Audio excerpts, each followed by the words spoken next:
वज़ीर दाखिला एहसन इकबाल पर कातलाना हमले के मुल्की सियासत पर क्या असरात मुरतब होंगे? क्या आइंदा आम इंतखाबात के इनेकाद में ताख़ीर हो सकती है? आइए जानते हैं अरकान पार्लियामेंट से।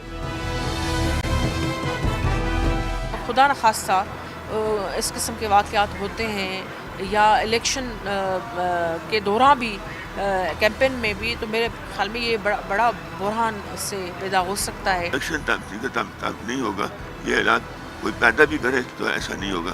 इलेक्शन इंशाल्लाह वक्त पर होंगे और होने भी चाहिए। ये एक अटैम्प्ट हो सकती है इलेक्शन को डिले कराने की, लेकिन पाकिस्तान का मुसम्मम इरादा है और हम इंशाल्लाह इलेक्शन को आगे लेके चलेंगे। इलेक्शन की ताख़ीर के लिए कोई वजह नहीं हो सकती।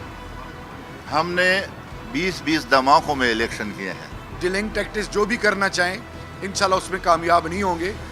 पर तमाम पॉलिटिकल पार्टीज वन पॉइंट पे एग्री कर रही हैं कि इलेक्शन टाइम पे होने चाहिए। अरकान पार्लियामेंट का कहना है कि गुज़श्ता आम इंतखाबात के वक्त मुल्क में अमन व अमान की सूरत हाल ज़्यादा ख़राब थी।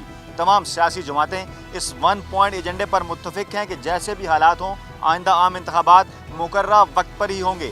कैमरामैन खुरम शहजाद के साथ Fayyaz Raja, Dawn News, parliament house, Islamabad.